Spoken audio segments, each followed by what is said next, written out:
Chapter 112. The Departure.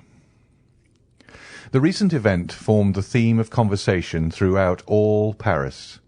Emmanuel and his wife conversed with natural astonishment in their little apartment in the Rue Meslay upon the three successive, sudden, and most unexpected catastrophes of Morcerf, Danglars, and Villefort. Maximilien, who was paying them a visit, listened to their conversation, or rather was present at it, plunged in his accustomed state of apathy.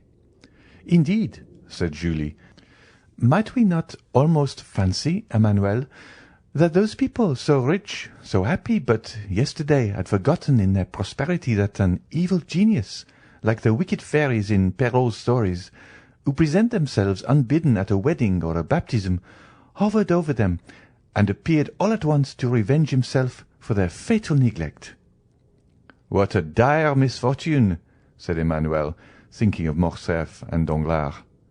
"What dreadful sufferings!" said Julie, remembering Valentine, but whom, with a delicacy natural to women, she did not name before her brother. "If the Supreme Being has directed the fatal blow," said Emmanuel, "it must be that he in his great goodness has perceived nothing in the past lives of those people to merit mitigation of their awful punishment." "Do you not form a very rash judgment, Emmanuel?" said Julie. "When my father, with a pistol in his hand, was once on the point of committing suicide, had anyone then said, 'This man deserves his misery,' would not that person have been deceived?" "Yes, but your father was not allowed to fall. A being was commissioned to arrest the fatal hand of death about to descend on him." Emmanuel had scarcely uttered these words when the sound of the bell was heard, the well-known signal given by the porter that a visitor had arrived. Nearly at the same instant the door was opened, and the Count of Monte Cristo appeared on the threshold. The young people uttered a cry of joy, while Maximilien raised his head, but let it fall again immediately. "Maximilien," said the Count, without appearing to notice the different impressions which his presence produced on the little circle, "I come to seek you." "To seek me?" repeated Morrel, as if awakening from a dream. "Yes," said Monte Cristo. "Has it not been agreed that I should take you with me? And did I not tell you yesterday to prepare for departure?" "I am ready," said Maximilien. "I came expressly to wish them farewell." "Whither are you going, Count?" asked Julie. "In the first instance to Marseilles, madame." "To Marseilles?" exclaimed the young couple. "Yes, and I take your brother with me." "Oh, Count," said Julie, "will you restore him to us, cured of his melancholy?" Morrel turned away to conceal the confusion of his countenance. "You perceive, then, that he is not happy?" said the Count. "Yes," replied the young woman, "and fear much that he finds our home but a dull one." "I will undertake to divert him," replied the Count. "I am ready to accompany you, sir," said Maximilien. "Adieu, my kind friends, Emmanuel, Julie, farewell." "How farewell?" exclaimed Julie. "Do you leave us thus, so suddenly, without any preparations for your journey, without even our passport?"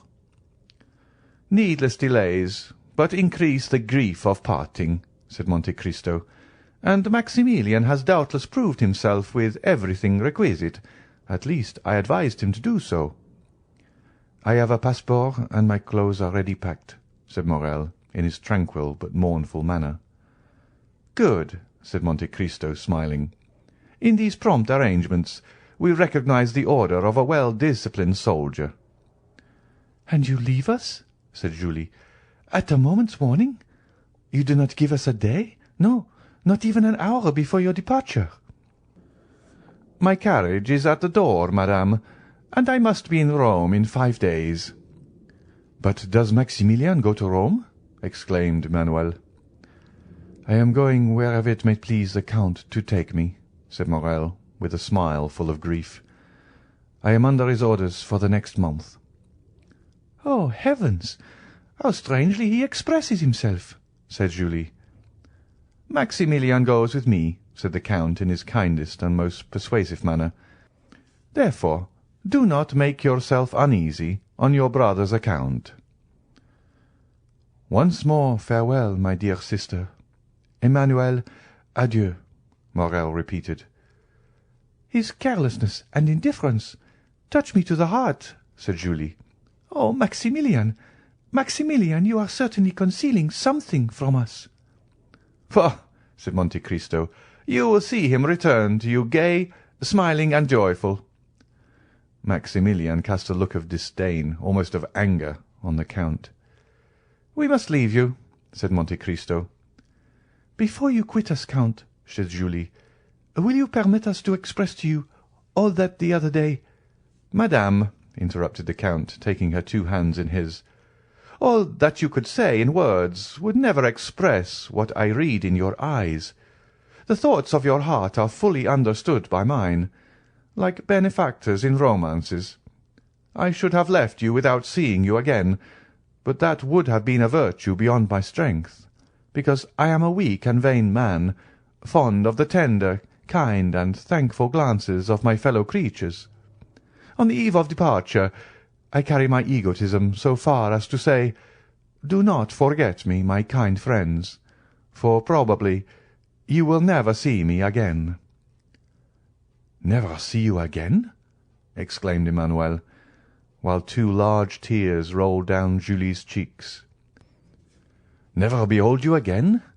It is not a man, then, but some angel that leaves us, and this angel is on the point of returning to heaven after having appeared on earth to do good."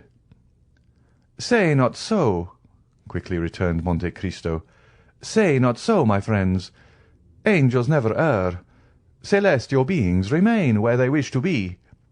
Fate is not more powerful than they. It is they who, on the contrary, overcome fate. No, Emmanuel, I am but a man, and your admiration is as unmerited as your words are sacrilegious." And pressing his lips on the hand of Julie, who rushed into his arms, he extended his other hand to Emmanuel. Then, tearing himself from this abode of peace and happiness, he made a sign to Maximilian, who followed him passively, with the indifference which had been perceptible in him ever since the death of Valentine had so stunned him. "Restore my brother to peace and happiness," whispered Julie to Monte Cristo, and the Count pressed her hand in reply, as he had done 11 years before on the staircase leading to Morel's study. "You still confide, then, in Sinbad the sailor?" asked he, smiling. "Oh, yes," was the ready answer. "Well, then, sleep in peace, and put your trust in heaven." As we have said before, the post-chaise was waiting. 4 powerful horses were already pawing the ground with impatience, while Ali, apparently just arrived from a long walk, was standing at the foot of the steps, his face bathed in perspiration. "Well," asked the Count in Arabic, "have you been to see the old man?" Ali made a sign in the affirmative. "And have you placed the letter before him, as I ordered you to do?" The slave respectfully signalized that he had. "And what did he say, or rather do?" Ali placed himself in the light, so that his master might see him distinctly, and then, imitating in his intelligent manner the countenance of the old man, he closed his eyes, as Noirtier was in the custom of doing when saying "yes." "Good. He accepts," said Monte Cristo. "Now let us go." These words had scarcely escaped him when the carriage was on its way, and the feet of the horses struck a shower of sparks from the pavement. Maximilian settled himself in his corner without uttering a word. Half an hour had passed when the carriage stopped suddenly. The Count had just pulled the silken check-string which was fastened to Ali's finger.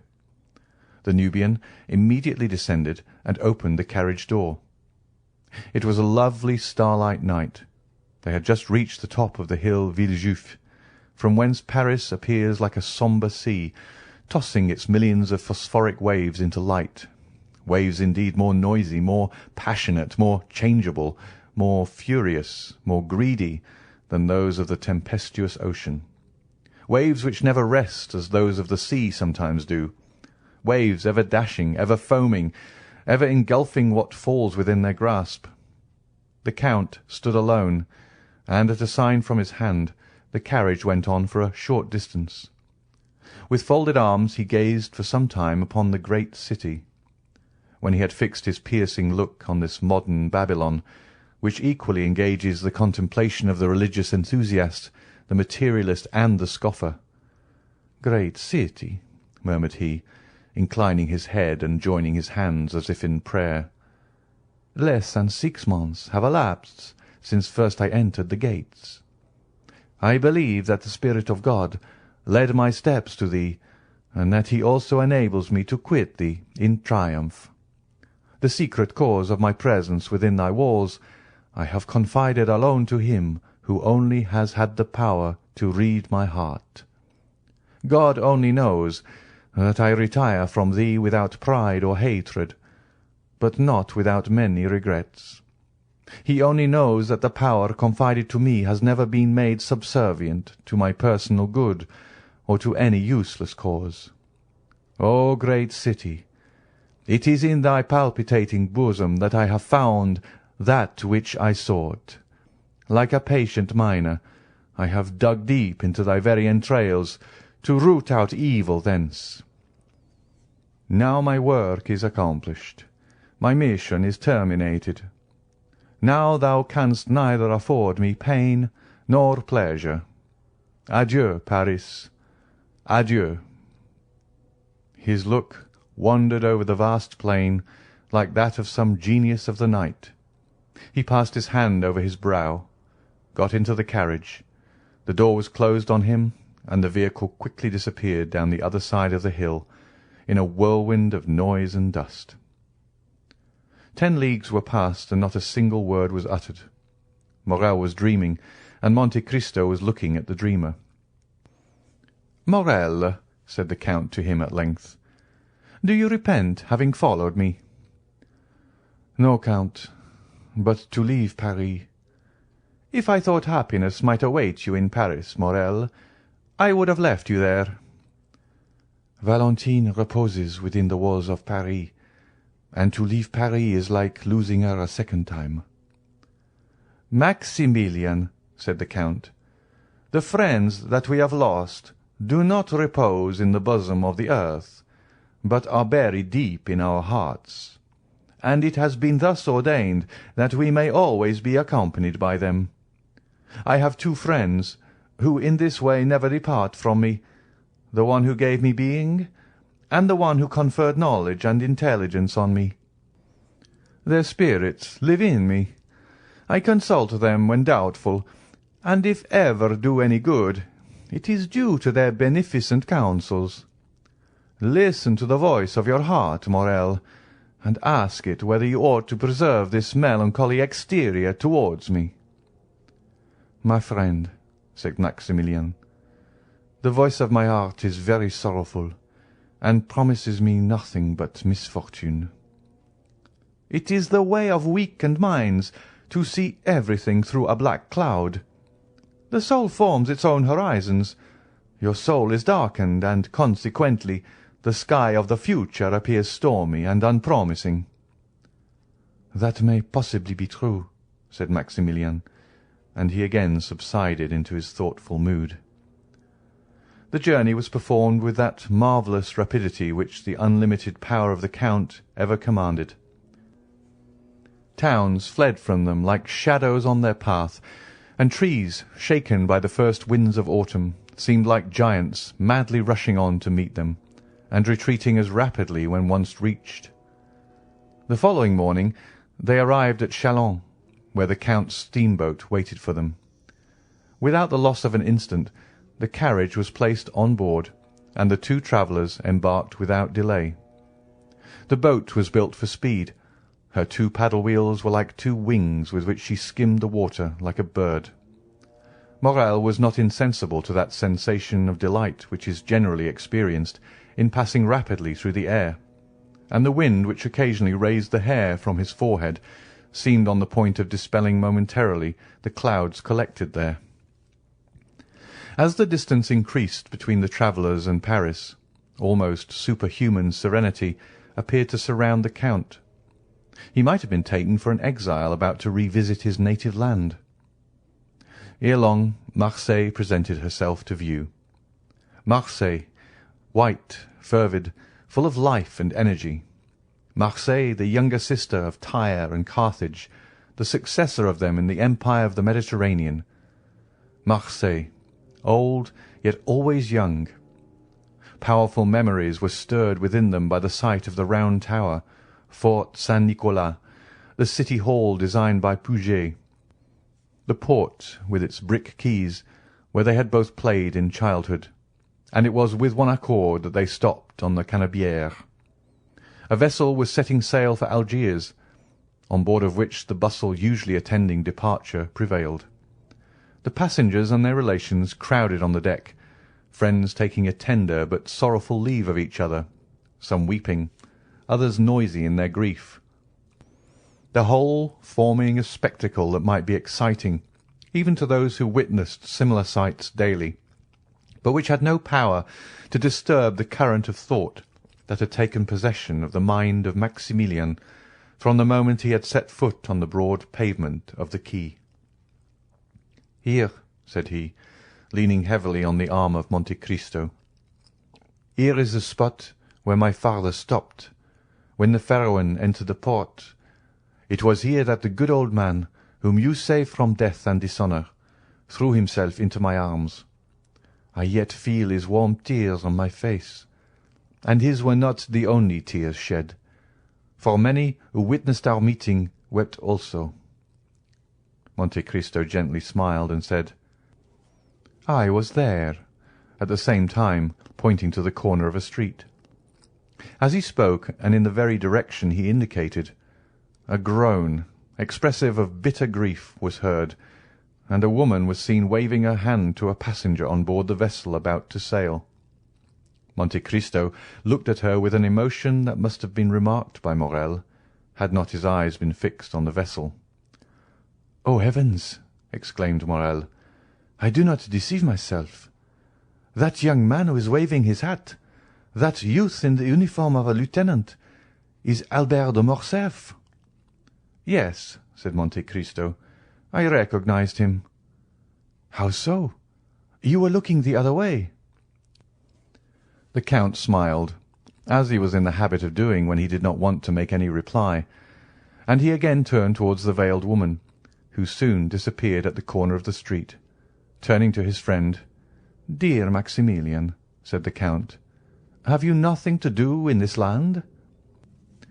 "I have to weep over the grave of my father," replied Morrel in a broken voice. "Well, then, go. Wait for me there, and I will soon join you." "You leave me, then?" "Yes, I also have a pious visit to pay." Morrel allowed his hand to fall into that which the Count extended to him. Then, with an inexpressibly sorrowful inclination of the head, he quitted the Count, and bent his steps to the east of the city. Monte Cristo remained on the same spot until Maximilian was out of sight. He then walked slowly towards the Allée de Meilhan, to seek out a small house with which our readers were made familiar at the beginning of this story. It yet stood, under the shade of the fine avenue of lime trees, which forms one of the most frequent walks of the idlers of Marseille, covered by an immense vine, which spreads its aged and blackened branches over the stone front, burnt yellow by the ardent sun of the south. 2 stone steps, worn away by the friction of many feet, led to the door, which was made of 3 planks. The door had never been painted or varnished, so great cracks yawned in it during the dry season, to close again when the rains came on.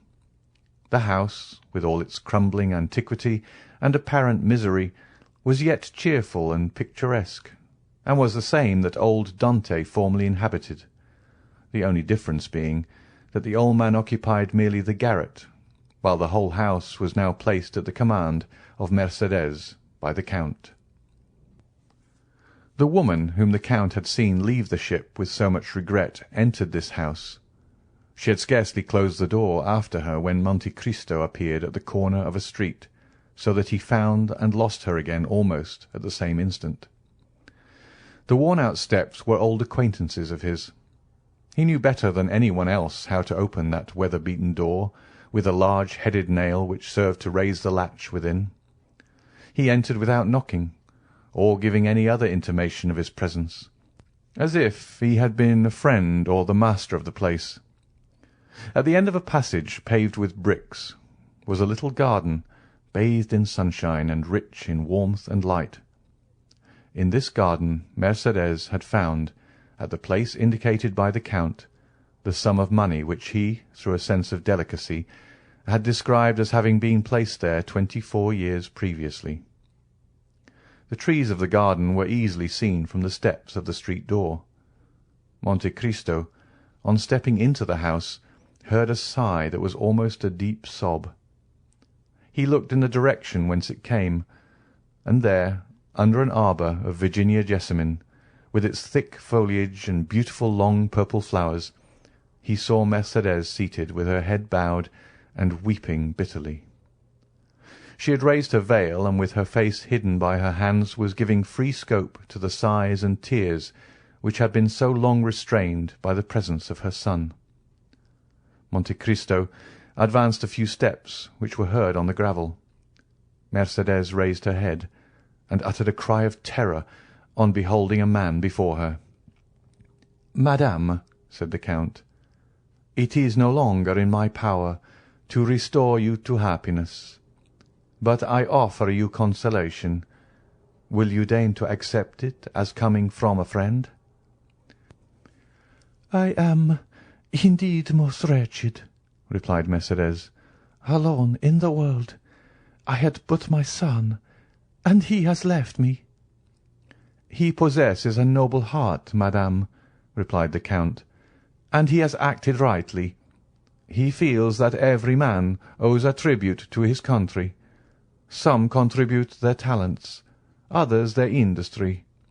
These devote their blood, those their nightly labours to the same cause. Had he remained with you, his life must have become a hateful burden, nor would he have participated in your griefs. He will increase in strength and honour by struggling with adversity, which he will convert into prosperity. Leave him to build up the future for you, and I venture to say you will confide it to safe hands."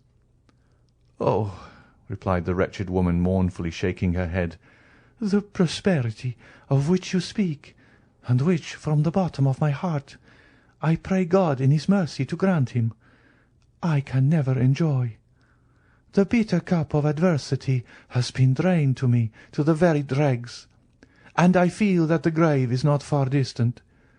You have acted kindly, Count, in bringing me back to the place where I have enjoyed so much bliss.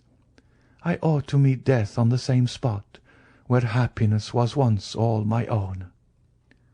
"Alas," said Monte Cristo, "your words sear and embitter my heart, the more so as you have every reason to hate me. I have been the cause of all your misfortunes, but why do you pity instead of blaming me? You render me still more unhappy." "Hate you? Blame you? You, Edmond? Hate, reproach, the man that has spared my son's life? For was it not your fatal and sanguinary intention to destroy that son of whom Monsieur de Morcerf was so proud? Oh, look at me closely, and discover if you can even the semblance of a reproach in me." The Count looked up and fixed his eyes on Mercédès, who arose partly from her seat and extended both her hands towards him. "Oh, look at me," continued she with a feeling of profound melancholy. "My eyes no longer dazzle by their brilliancy, for the time has long fled since I used to smile on Edmond Dantès, who anxiously looked out for me from the window of yonder garret, then inhabited by his old father. Years of grief have created an abyss between those days and the present. I neither reproach you nor hate you, my friend. Oh no, Edmond, it is myself that I blame, myself that I hate. Oh, miserable creature that I am!" cried she, clasping her hands and raising her eyes to heaven. "I once possessed piety, innocence, and love, the three ingredients of the happiness of angels. And now what am I?" Monte Cristo approached her and silently took her hand. "No," said she, withdrawing it gently. "No, my friend, touch me not. You have spared me, yet of all those who have fallen under your vengeance, I was the most guilty. They were influenced by hatred, by avarice, and by self-love, but I was base, and for want of courage acted against my judgment. Nay, do not press my hand, Edmond. You are thinking, I am sure, of some kind speech to console me, but do not utter it to me. Reserve it for others more worthy of your kindness. See," and she exposed her face completely to view. "See, misfortune has silvered my hair. My eyes have shed so many tears that they are encircled by a rim of purple, and my brow is wrinkled. You, Edmond, on the contrary, you are still young, handsome, dignified. It is because you have had faith, because you have had strength, because you have had trust in God, and God has sustained you. But as for me, I have been a coward. I have denied God, and he has abandoned me." Mercédès burst into tears. Her woman's heart was breaking under its load of memories. Monte Cristo took her hand and imprinted a kiss on it, but she herself felt that it was a kiss of no greater warmth than he would have bestowed on the hand of some marble statue of a saint. "It often happens," continued she, "that a first fault destroys the prospects of a whole life. I believed you dead. Why did I survive you? What good has it done for me to mourn for you eternally in the secret recesses of my heart, only to make a woman of 39 look like a woman of 50? Why, having recognized you, and I the only one to do so, why was I able to save my son alone? Ought I not also to have rescued the man that I had accepted for a husband, guilty though he were? Yet I let him die. What do I say? O merciful heavens!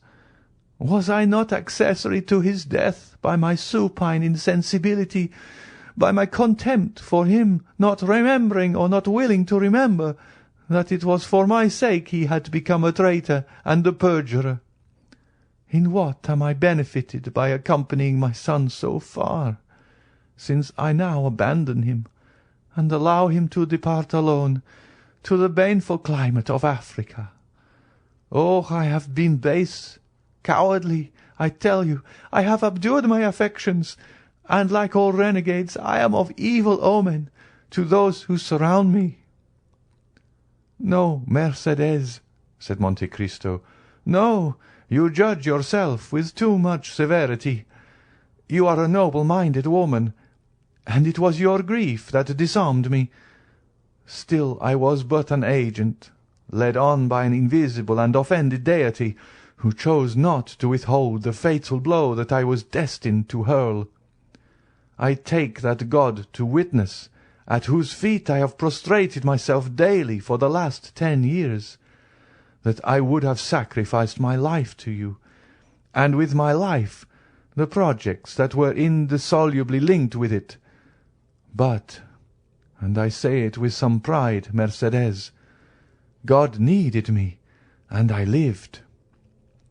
Examine the past and the present, and endeavour to dive into futurity, and then say whether I am not a divine instrument. The most dreadful misfortunes, the most frightful sufferings, the abandonment of all those who loved me, the persecution of those who did not know me, formed the trials of my youth, when suddenly from captivity, solitude, misery, I was restored to light and liberty, and became the possessor of a fortune so brilliant, so unbounded, so unheard of, that I must have been blind not to be conscious that God had endowed me with it to work out his own great designs. From that time I looked upon this fortune as something confided to me for an especial purpose. Not a thought was given to a life which you once, Mercedes, had the power to render blissful.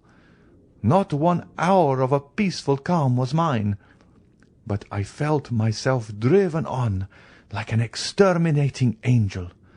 Like adventurous captains about to embark on some enterprise full of danger, I laid in my provisions, I loaded my weapons, I collected every means of attack and defence.